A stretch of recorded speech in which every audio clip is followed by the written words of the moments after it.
SIR को लेकर घमासान चल रहा है।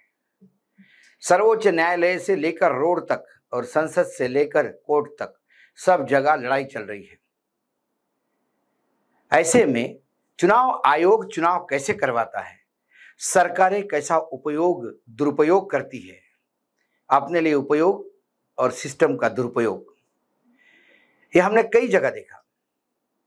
उत्तराखंड में क्या हुआ, जिला पंचायत चुनाव में इस वक्त हाई कोर्ट से भारतीय जनता पार्टी को काफी बड़ा झटका लगा है। दोस्तों, दावा ये कह जा रहा है कि हाई कोर्ट दोबारा चुनाव करवाएगा। वहीं पर जैसे ये खबर सामने निकल कर आई है, मोदी जी की नींद बुरी तरह से उड़ी हुई है। हरियाणा में दोबारा चुनाव कराने की बात हाई कोर्ट करता हुआ नजर आ रहा। दोस्तों, भाजपा में चारों तरफ खलबली मची हुई है कि आखिर हरियाणा के अंदर अब हाई कोर्ट क्या नई मुसीबत खड़ी करने जा रहा है। दोस्तों, भाजपा के लिए हमारे साथ वरिष्ठ पत्रकार मौजूद है अशोक कुमार वानखेड़े, आप उनकी इस रिपोर्ट को देखिए। नमस्कार, स्वागत है आपका द न्यूज लॉन्चर पर। मैं हूं अशोक वानखेड़े, लेकर आया हूं आपका अपना कार्यक्रम डायरेक्ट हिट। एसआईआर को लेकर घमासान चल रहा है। सर्वोच्च न्यायालय से लेकर रोड तक और संसद से लेकर कोर्ट तक सब जगह लड़ाई चल रही है।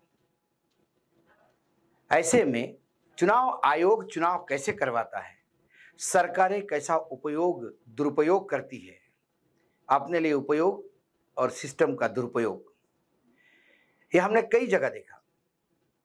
उत्तराखंड में क्या हुआ, जिला पंचायत चुनाव में हाई कोर्ट में बार बार मामला जा रहा है।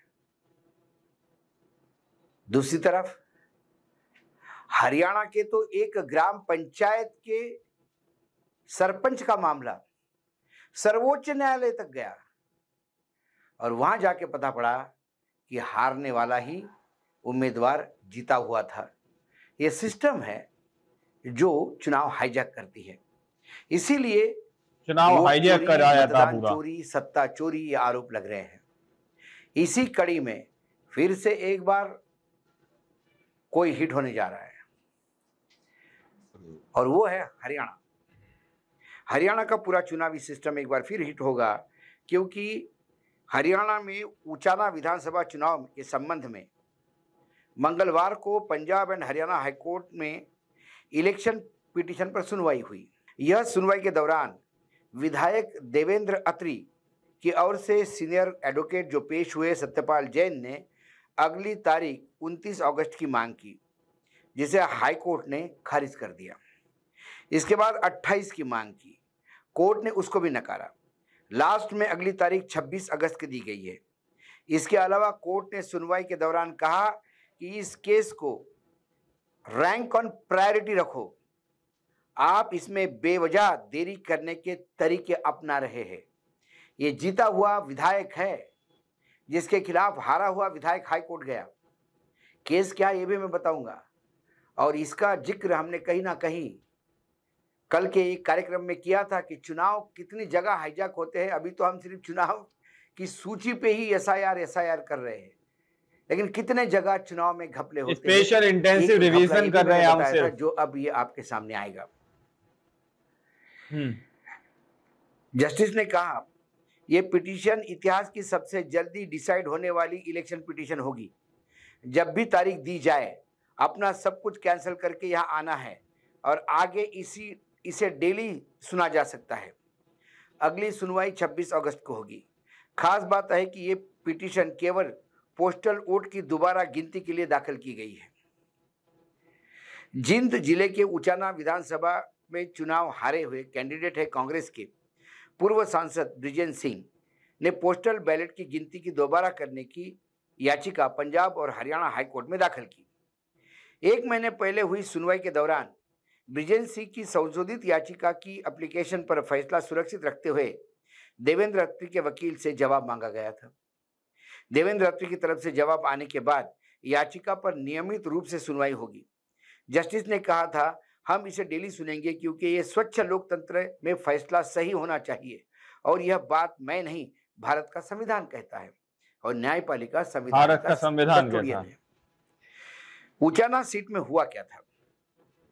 देवेंद्र अत्री बीजेपी के जो विधायक है अभी वर्तमान में, उनको 48,968 वोट मिले थे और जो हारे हैं ब्रिजेंद्र सिंह, उनको 48,936 मिले थे। कुल जीत का मार्जिन 32 था।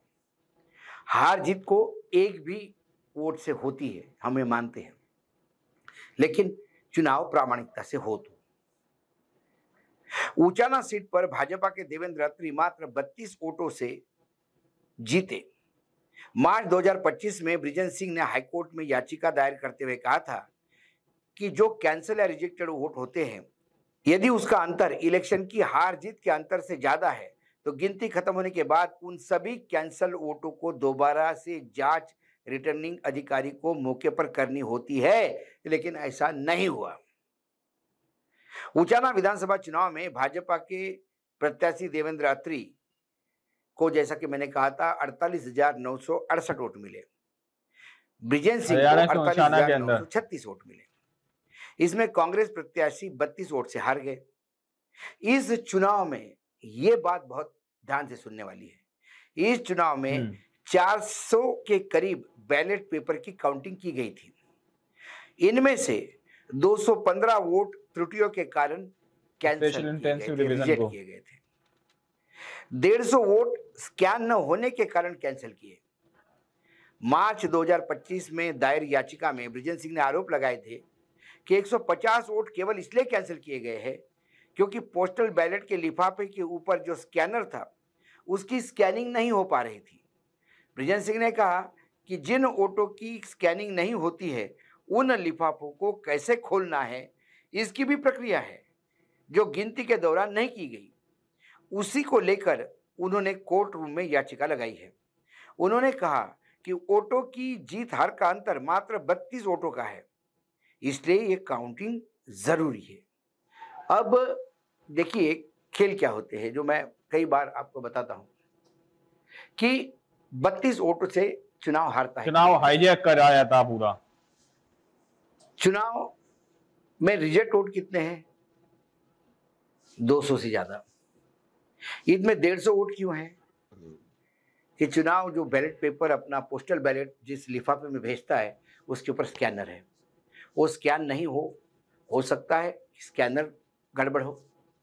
हम एयरपोर्ट पे जाते हैं, एयरपोर्ट में जब आप फ्लाइट में घुसते हो तो जो एयरलाइन का स्टाफ होता है वो आपका टिकट स्कैन करता है, और यदि स्कैन नहीं हुआ तो फिर वो मैन्युअली देखता है कि ये टिकट जो पैसेंजर लेके आया ये वही है या नहीं है। यदि लिफाफे में जो स्कैनर है वो काम नहीं कर रहा, वो डल पड़ा है, उस पर मिट्टी लगी है, उस पर पानी गिरा है, तो फिर वो लिफाफा खोलकर अंदर का वोट गिनने का एक प्रोसेस है। चुनाव अधिकारी ने वो प्रोसेस भी नहीं किया क्योंकि ये सरकार के दबाव तंत्र में थे और उन्हें पता था कि यदि ये 400 में से जो 250 से ज़्यादा वोट रिजेक्ट हुए हैं, यदि उनको फिर से गिना जाए या ये 150 वोट भी निकाला जाए और उसमें से 100 वोट भी स्पेशल इंटेंसिव रिवीजन कर रहे हैं हम सिर्फ हारे हुए प्रत्याशी को मिलते हैं, तो ये तो जीत है। या 33 वोट भी ज्यादा मिलते हैं बीजेपी के प्रत्याशी से तो वो जीता माना जाएगा। हमारे यहाँ भी बड़ी अजीब सिस्टम है। उत्तराखंड में जो प्रकरण पकड़े गए, फॉर्म रिजेक्ट हुआ, उसके बाद फॉर्म हाईकोर्ट ने कहा कि ये फॉर्म रिजेक्ट क्यों किया, इसको सिलेक्ट करो और एक प्रत्याशी चुनाव लड़ेगा, निर्विरोध होगा नहीं। वहां चुनाव हुआ, जिसका फॉर्म रिजेक्ट हुआ था वो कैंडिडेट जीत गई।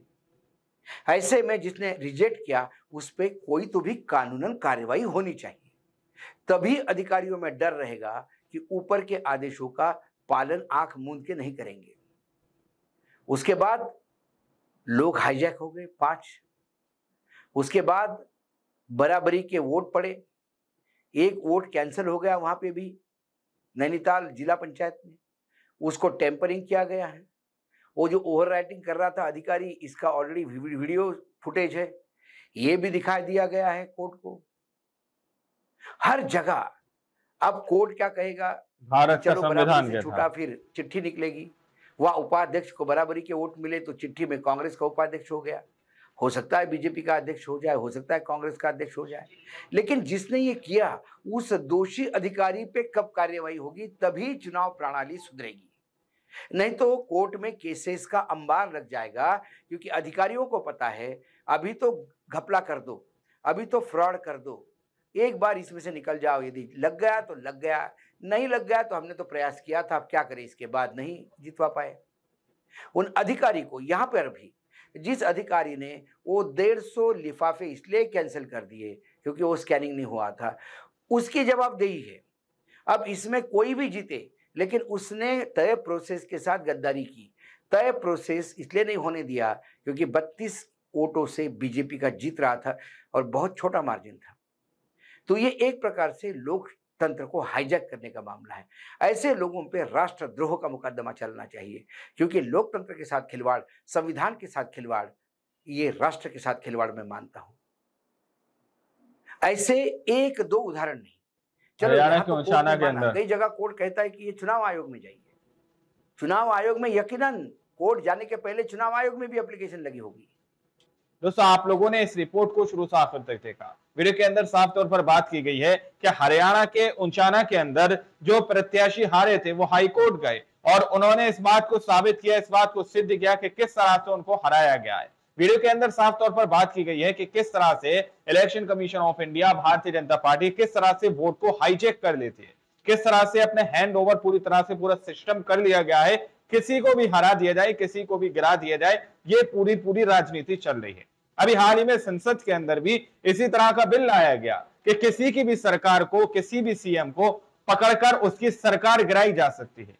कि उसके बदले किस तरह की तस्वीरें संसद के अंदर से देखने को मिली कि बिल फाड़कर अमित शाह के मुंह पर मार दिया गया। दोस्तों जी हां, गृह मंत्री अमित शाह के मुंह पर उस बिल को फेंका गया कि हम इस बिल को किसी भी तरह से लागू नहीं होने देंगे। फिलहाल उस बिल को जेपीसी के अंदर भेज दिया गया है। अब उचाना के अंदर जो खबरें सामने निकल के आ रही हैं हरियाणा को लेकर कि वहां पर दोबारा चुनाव की प्रतिक्रिया जो है होने की बात कही जा रही है, जैसा कि आपने इस वीडियो के अंदर भी देखा सुना। अब आप लोग इस रिपोर्ट के बारे में क्या सोचते हैं, क्या समझते हैं?